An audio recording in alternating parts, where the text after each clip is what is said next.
Assalamualaikum warahmatullahi wabarakatuh. Perkenalkan kami dari kelompok 4 akan mempresentasikan hasil dari laporan praktikum mengenai pengelolaan limbah cair.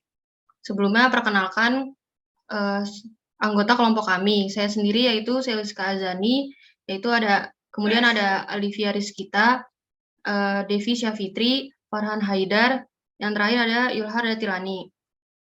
Kemudian apa itu limbah cair dan mengapa limbah cair perlu didaur ulang? Limbah cair merupakan air bekas pakai dari berbagai proses penggunaan yang telah mengandung bahan pencemar atau polutan berupa senyawa organik dan anorganik. Pada umumnya, limbah cair memiliki kuantitas yang lebih besar dibandingkan limbah jenis lainnya dan memiliki tipikal kandungan polutan yang lebih beragam, antara lain minyak, alkohol, fenol, pewarna sintetis, dan logam berat. Limbah cair yang telah diolah dapat dimanfaatkan lebih lanjut untuk berbagai kebutuhan yang produktif, bahkan sebagai sumber air minum. Kualitas air olahan yang akan dipergunakan sebagai sumber air yang layak digunakan sehari-hari harus memenuhi syarat yang ditetapkan sehingga menjamin kesehatan manusia dalam jangka pendek maupun jangka panjang. Air limbah yang akan didaur ulang untuk kebutuhan lainnya yang masih mengandung berbagai polutan akibat paparan limbah harus melewati tahapan pengelolaan untuk menghilangkan atau setidaknya menurunkan konsentrasi polutan tersebut secara signifikan, baik polutan yang dapat terdeteksi secara visual maupun yang hanya dapat diketahui dengan pengujian di lab. Pencemaran limbah cair merupakan perubahan fisik air baik secara langsung maupun tidak langsung yang sifatnya berbahaya atau berpotensi menyebabkan penyakit atau gangguan bagi keberlangsungan kehidupan makhluk hidup. Selanjutnya, tujuan dari laporan praktikum ini adalah untuk mengetahui tentang limbah cair, pengolahannya, dan teknologi yang digunakan, serta jenis limbah yang dapat digunakan sebagai kompos cair. Kemudian terdapat limbah cair yang dapat dimanfaatkan untuk kompos cair. Limbah cair merupakan salah satu jenis sampah. Sampah sendiri merupakan zat-zat atau benda yang sudah tidak terpakai lagi, baik yang berasal dari rumah maupun sisa-sisa proses industri. Secara umum, limbah dapat dibagi menjadi 3, yaitu feses dan urin, air limbah, dan bahan buangan sisa proses industri. Limbah cair yang dapat digunakan sebagai bahan baku untuk kompos cair baik dari limbah cair domestik maupun industri adalah limbah yang memiliki kandungan organik yang tinggi, terutama pada komposisi protein. Protein yang diuraikan oleh mikroorganisme tanah akan melepas senyawa N yang akan diserap oleh tanaman. Penambahan limbah cair pada pemanfaatan pupuk cair dapat meningkatkan jumlah tongkol, berat basah, dan berat kering, serta tinggi tanaman. Kemudian selanjutnya akan dijelaskan oleh rekan saya.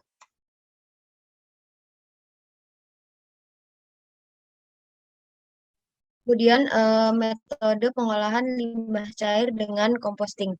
Pengomposan merupakan proses penguraian materi organik menjadi bentuk yang lebih sederhana yang dilakukan secara biologis dengan menggunakan bantuan mikroorganisme dalam kondisi aerobik maupun anaerobik yang memerlukan oksigen yang terkendali. Kemudian sedangkan hasil dari pengomposan yaitu kompos yang merupakan hasil dekomposisi parsial dari bahan campuran bahan-bahan organik yang dipercepat secara artifisial oleh populasi berbagai macam dalam kondisi lingkungan yang hangat, lembab, dan aerobik. Kompos memiliki banyak kandungan unsur hara mikro yang berfungsi untuk memperbaiki struktur tanah serta meningkatkan porositas tanah sehingga tanah menjadi gembur dan lebih mampu menyimpan air. Jenis dari pengomposan yaitu aerobik, anaerobik, dan kemudian campuran antara aerobik dan anaerobik. Selanjutnya akan dijelaskan oleh rekan saya.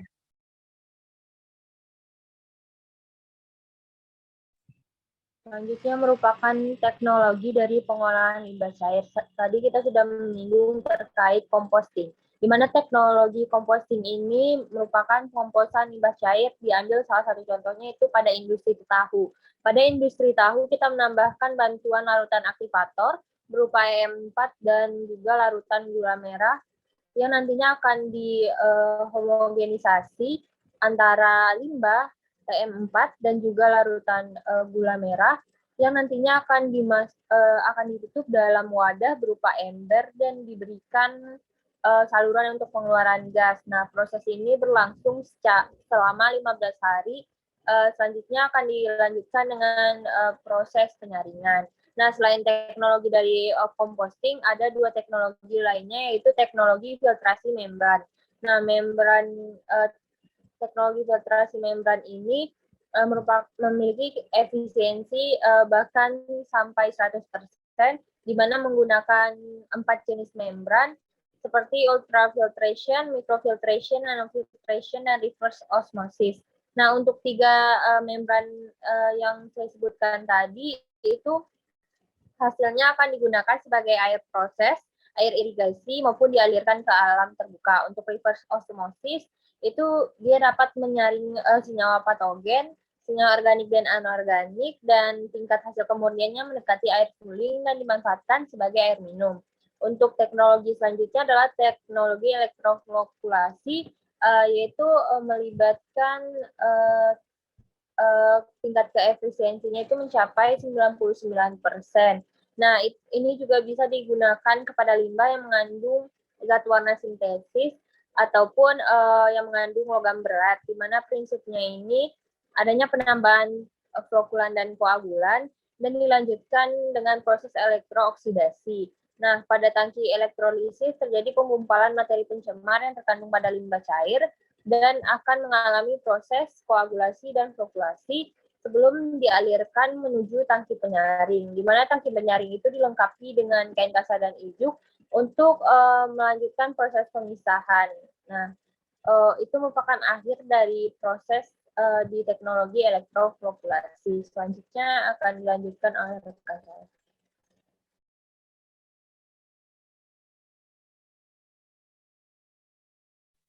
Berdasarkan teknologi-teknologi yang telah disebutkan oleh Yulharda Tilani, teknologi tersebut juga memiliki kelebihan dan kekurangan. Yang pertama yaitu kelebihan dan kekurangan dari teknologi composting. Untuk kelebihannya yaitu cocok untuk semua jenis limbah, kemudian memiliki loading capacity yang besar, serta menghasilkan kompos dengan kualitas yang baik. Kemudian untuk kekurangannya yaitu sering mengalami kegagalan akibat aktivitas mikroorganisme yang kurang maksimal. Selanjutnya, kemudian kelebihan dan kekurangan dari teknologi filtrasi membran. Yang pertama yaitu untuk kelebihannya tidak merubah struktur molekul zat yang dipisahkan, kemudian menurunkan kadar COD hingga 97,66%, serta menurunkan kadar SS sebesar 98%. Kemudian untuk kekurangannya itu tidak dapat menghilangkan warna air limbah sehingga memerlukan treatment lanjutan sehingga dianggap kurang efisien. Selanjutnya, kelebihan dan kekurangan dari teknologi elektroflokulasi. Yang pertama yaitu kelebihannya memiliki metode yang sederhana, kemudian tanpa memerlukan tambahan zat kimia, kemudian mengurangi residu atau sludge, dan yang terakhir menghilangkan padatan tersuspensi. Untuk kekurangannya yaitu memerlukan listrik tegangan tinggi untuk menghantarkan listrik pada elektroda.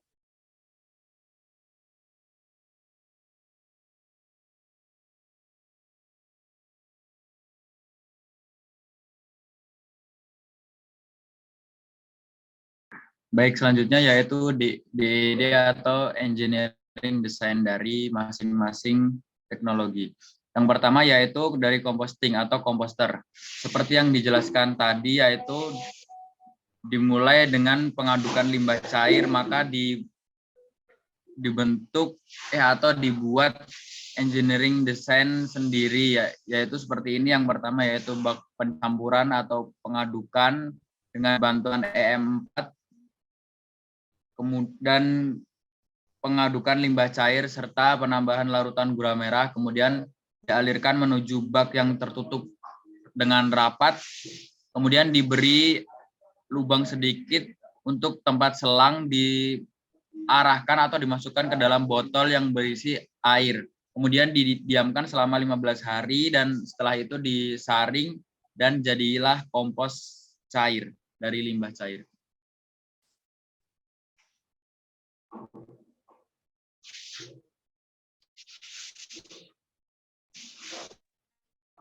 engineering design yang kedua yaitu engineering design atau DED dari filtrasi membran.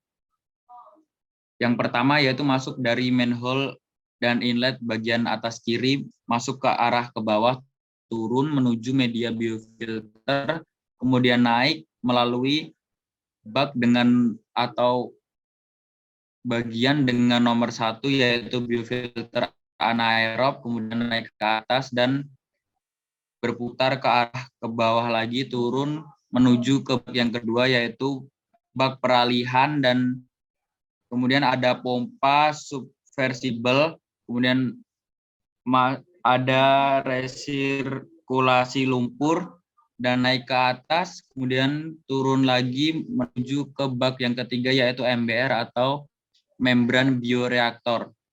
Kemudian masuk ke dalam membran ultrafiltrasi, dan juga terakhir ada pompa outlet dan juga blower.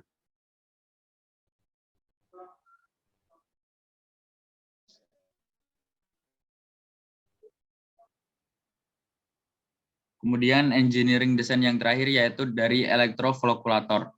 Di sini yang pertama ada tangki umpan, kemudian ada keran A menuju ke tangki elektroflokulator di mana yang mendapat suplai langsung dari elektroflokulator yaitu nomor 4 di atasnya yang ada muatan positif dan negatifnya. Kemudian dari tangki yang kedua dialirkan melalui pipa dan ada keran B, kemudian menuju ke tangki yang ketiga yaitu tangki penyaringan. Dan yang terakhir yaitu keran C yang merupakan outlet.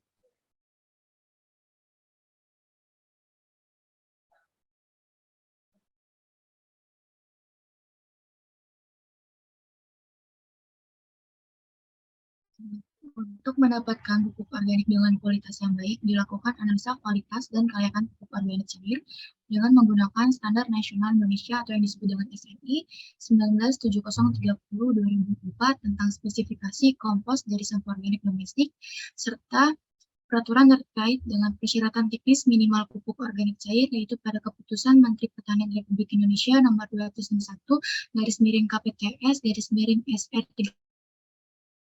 310/M/4/2019. Nah, kemudian berikut adalah data dari SNI 197030/2019.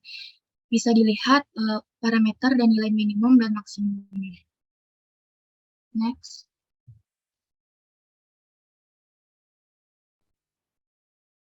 Nah, untuk keterangan pada simbol bintang, itu untuk nilainya lebih besar dari minimum atau lebih kecil dari maksimum. Next.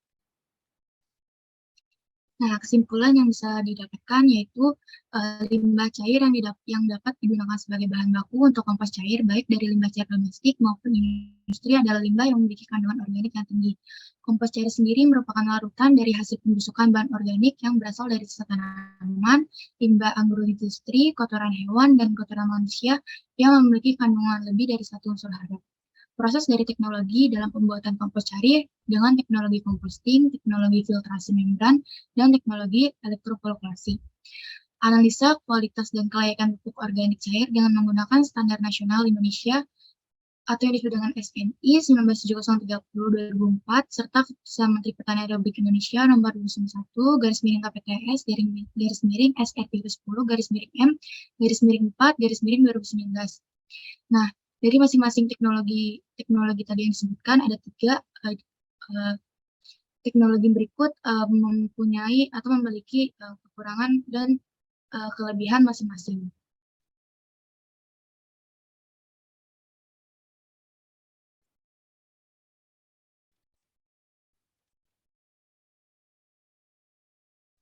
Sekian presentasi dari kelompok 4. Mohon maaf bila ada salah kata dan salah perbuatan. Terima kasih. Wassalamualaikum warahmatullahi wabarakatuh.